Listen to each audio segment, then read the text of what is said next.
It's always great to come to Christchurch, partly because of the sort of sense, I think, in the nation about how Christchurch and Canterbury has adapted and responded to sort of quite tragic events, obviously the earthquakes and then the March 15th event.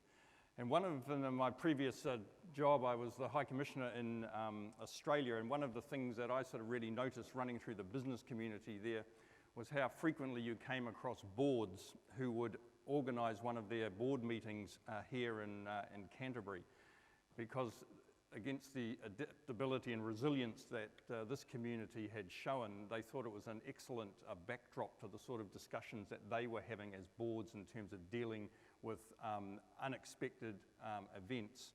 And I think the sort of sense that this community had responded so well and over such a long time was brought point to their discussions. And so from Wesfarmers to some of the major banks to some of the technology companies, I was really struck as I moved around Australia how frequently they would say, we made a point of having a meeting here in Christchurch. So, we flew down from Wellington this morning. It was a bit of a gloomy day, and looking at the app, it tells me, however, that the day is going to brighten. So I thought to maintain that theme, I might sort of start with the gloomy stuff and then move to propose 3 reasons why all of you and indeed the nation should see that there is, despite the turbulence in the world, opportunity for New Zealand, that we have a plan. And I thought I'd start, you may have seen the news overnight that the IMF has downgraded its global growth outlook again to its lowest level since the GFC. And the fund said that growth continues to be weakened by rising trade barriers, many of you will know about that, and increasing geopolitical tensions. And this follows, the IMF assessment follows an OECD piece just last month, which was on the same theme. The global outlook had darkened, with growth continuing to slow in advanced as well as emerging economies. That investment was taking a hit as high policy uncertainty feeds a collapse, or they use the term collapse in trade growth, and a manufacturing slump. That although consumption was holding up in some markets, it was also threatened by slowing job growth, and a trade and political tensions were fueling the risks of persistent low growth, escalating trade restrictions and entrenching uncertainty, and all of that was endangering future growth, with a no-deal Brexit, obviously, a possibility, and all of that likely to hurt an already weakened UK economy and to create disruptions across Europe. And then there's the matter of China-US trade tensions.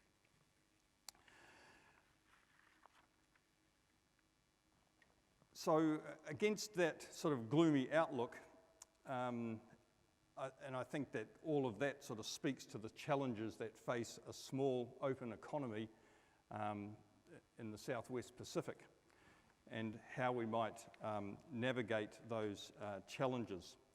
So should we be worried about that international situation, and what are our opportunities? And I guess the short answer is yes, there is a plan, and there are some opportunities. We've talked about in our public positioning, both as the ministry, but more importantly as the government, we've termed this the end of the golden weather. Both the economic and trade spheres are under immense pressure. In the first 6 months of this year, world trade actually contracted for the first time in 5 years.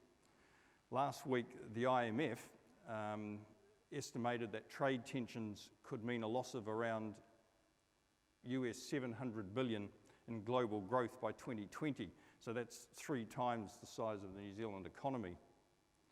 Worryingly, foreign governments are increasingly and clearly using trade restrictions to respond to political tensions. While this isn't exactly new, the scale of these interventions is unprecedented. The WTO estimates that nearly $1 trillion of trade has been affected by restrictive measures imposed over the past 2 years. So the cause of all this, I mean, Nadine actually ran through a pretty good list. The headline issues are certainly the US-China trade dispute. And while we've seen some signals in the last couple of days that maybe there is a truce, the IMF, I noticed in their overnight report, estimated that that Washington-Beijing arm wrestle was likely to reduce global GDP by 0.8% by the middle of next year. And then, of course, there's what's happening in the Middle East. We've seen this sort of spike recently in global oil prices, and now we have the added uncertainty of the developments around following the Turkish incursion into Syria. At a deeper level, there's a global trend towards greater protectionism. Increased tariffs, in that sense, are really just the tip of the iceberg. The build-up of domestic subsidies is actually the greatest trade distortion faced by New Zealand exporters, by many of you. And so without preempting Simon Tucker's remarks, I think it's clear that our agricultural exports are particularly challenged because they've always been a target in a protectionist climate. However, of course, those trade distortions are also being felt in other sectors, such as steel and aluminium. And in other parts of the economy, we're also seeing countries use trade and economic positioning to leverage political outcomes.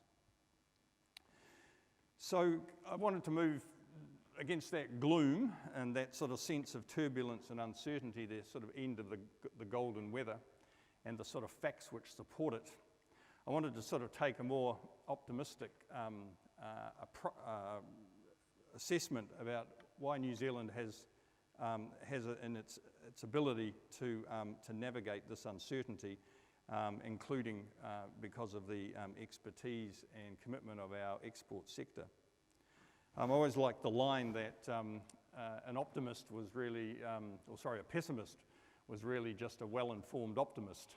And so, but I think you can turn that on its head and say if we have a plan, we can manage our way through these things. So I'd say three things. I'd start with a strategic point. The first is that New Zealand sits in a region to which geo-economic power is shifting. As a country, we continue to have the ability to produce protein for a region and a globe which is much in need of it. We speak maybe not the Queen's English, but certainly a form of English. It gives us a great advantage in business, in the attractiveness of our education offering, in tourism, and actually in our job, and this is important in the diplomatic and trade service, in our job as facilitators in negotiating international agreements. As a nation, we're also well governed. That's why we score so highly every year on anti-corruption listings put out by Transparency and others. That's why we have topped in the last 3 years the global schedule for the countries around the ease of doing business. We all have a diversified market profile. The Europe, the US, Japan, China, and perhaps significantly, importantly, and often forgotten, Australia, a great underpinning of our highly functioning economy, our trade agreement, the closer economic relationship, the single economic market, the sort of gold standard for international connectivity. And so that is a strategic point about, I think, about why New Zealand should continue to do well in the world. I think as a public servant, I'd also make the observation that successive New Zealand governments have applied themselves pretty diligently to managing the 30% of the economy that the government's responsible for. That's why we run government debt is now below 20% of GDP. That is why government expenditure runs at about 30% of GDP. That's why our balance sheet, the government's running a surplus, announced last week, the coming year, 7.6 billion. In a policy settings, that helps explain why we have such low unemployment, why we have such high workforce participation. And all of that sort of speaks, I think, to a sense of about a set of policy settings over a long period of time which have built the resilience in our economy and the incentives to continue to navigate these turbulent times. Indeed, that's the very reason that successive governments have invested in mainstream policy approaches. And so now to the trade bit. There's most, I guess the thing I wanted to leave with you is that there is most definitely a plan. This is being most clearly set out by David Parker, our Minister for Trade and Economic Growth. 6-point trade policy strategy. Essentially, it means being innovative. It means actively building coalitions, and it means striving to protect the rules-based system in every way. It also entails having systems in place to deal with practical difficulties in global markets as they emerge. There are 6 elements to it, and I just wanted to touch on each of those. First, the government's investing time and resource and political capital in the government's Trade for All agenda, which Catherine touched on. The ambition here is to create a genuine conversation with a diverse range of New Zealanders about the future direction of New Zealand's trade policy. The Trade for All agenda is led by David Pine, a Christchurch resident. There are 3 other Christchurch, or at least Cantabrians, people who claim Canterbury antecedents on the board also. I understand the data people tell me that's the ratio that rivals the number of Cantabrians in the All Blacks. So your voice is being heard. Consultation with Maori is an important part of that process, consistent with their role as a treaty partner. My ministry has strengthened its relationship with iwi and our partnership with Maori. At its core is an independent grouping, Taumata, which provides a body established only last month, but provides a body for us to consult with and engage with Maori on trade policy and trade initiatives which affect them. And that recognises that significant iwi assets and operations sit in the primary sector and in the regions, and the benefits of our trade negotiations flow disproportionately to the regions and to the primary sector when we're successful. That's my first point. Second, New Zealand's at the forefront of efforts to defend the rules-based global trading system. This is centred on our efforts to ensure the WTO continues to function. Our current ambassador in Geneva, David Walker, a Cantabrian, is at the sort of forefront of that effort and is also currently chair of the important WTO dispute settlement body. The third initiative is around embedding New Zealand in the emerging economic architecture of the Asia Pacific. We have 10 bilateral and regional FTAs in force, and we're actively negotiating a further 5 agreements. So our priorities include implementing CPTPP, and we're already reaping much benefit from that. In the first 6 months since it came into force, member countries, our exports with those countries went up $125 million. In Japan alone, exports of kiwi fruit were up by 31%, while frozen beef was up by 27%. All of it flowing directly from the negotiation of that agreement. We hold hopes that the Regional Comprehensive Economic Partnership, or RCEP, will be finalised. One of my former lead negotiators on that, Mark Trainer's here today, and we can talk more in detail about how we hope that will open up market opportunities in India particularly, assuming that agreement can be brought to success. We're promoting regional and global public goods that contribute. This is the sort of third area of initiatives that contribute to integration and rulemaking. We're pushing for a trade and economic focus within the Commonwealth. David Parker was in London only last week attending the first Commonwealth Trade Ministers meeting held in over a decade. And one of the outcomes from that was a ministerial statement about sort of affirming their commitment to free trade in an open, rules-based, multilateral trading system with the WTO at its core. So key indicators for us, key ambitions for us.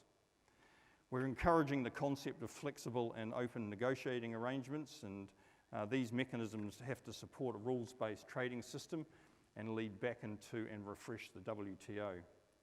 And we're looking for opportunities where New Zealand can set the rules for the good of our exporters. So one example of that, we're clearly rapidly becoming a digital economy. Traditional trade rules don't always make sense in that context, and to address that we've teamed up with Chile and Singapore to negotiate a digital economy partnership agreement. So this will eventually be open to any country if they are willing to accept its terms, and we expect the agreement to lay out rules around issues like cross-border data, electronic invoicing, and also to identify ways to move forward on new issues like artificial intelligence and open data. And so this should have great benefits for New Zealand given our relatively small scale. And indeed, the tech sector is obviously a key part of the growing Christchurch economy, and those sorts of results should flow directly here. We've also announced an agreement on climate change, trade and sustainability. Prime Minister announced that in New York 2 weeks ago. It initially involves 4 other countries, but eventually will be open to all that can meet its terms. It addresses a number of trade and economic or trade-related issues that have the potential to contribute meaningfully to addressing climate change, and this includes removing tariffs on environmental goods and steps to eliminate fossil fuel subsidies. And the final thing we're doing is intensifying our so-called economic diplomacy efforts. These are the sort of practical things that we as a ministry can do to support and facilitate our exporters in the work and the access that they need offshore. So what's that look like? We've recently upgraded our tariff finder tool, so you go onto our website, the ministry's website. That tariff includes tariff rates for over 150 countries in an easy-to-read format. We're also have an email address at which exporters can email us directly about issues facing you as exporters. We have a requirement from our minister about the timeframes in which we acknowledge those requests and begin a discussion about how we can address them. We work with NZT&E, the Ministry of Primary Industry, and the Ministry for Business, Innovation and Employment to figure out solutions to the problems that are presented to our exporters. And so staying on the point of economic diplomacy and the practical things we're doing, I just wanted to use Brexit briefly as an example of how we're helping business respond to increasing global turbulence. Now, I don't know anyone who can figure out whether there is going to be a deal or not, but I can say that we have an agreement with the UK, negotiated by my ministry, to maintain the existing regulatory regime for New Zealand exporters across the many areas of our economic connection with the UK. We'll also continue to press the UK and the EU to ensure that Brexit will leave our exporters no worse off. And this includes in continuing to have equivalent access to their markets under existing quotas for goods such as sheep meat and butter. And we're working across government agencies to set up a response system to help our export community make sense of Brexit when it happens. Finally, just to wrap up and to say, of course, we're in for some turbulent times. Almost any political economic assessment of looking forward comes to that conclusion. But the government's 6-point strategy provides both the plan and the set of initiatives that we think give us a chance of navigating that as well as any of our competitors, and better than many. We also have well-established architecture through our network of FTAs, and that coupled with our investment in continuing investment in the WTO system gives us some scope for hope. There will be challenge, but there'll also be opportunities. And it's an obvious point, but as government and exporters, we both need to remain agile and cooperate closely on what we're seeing out in that world and how we can respond in practical ways to it. This conference is a great opportunity to do that, and I look forward to hearing the stories directly from exporters about your successes and your challenges in doing that in the current circumstance.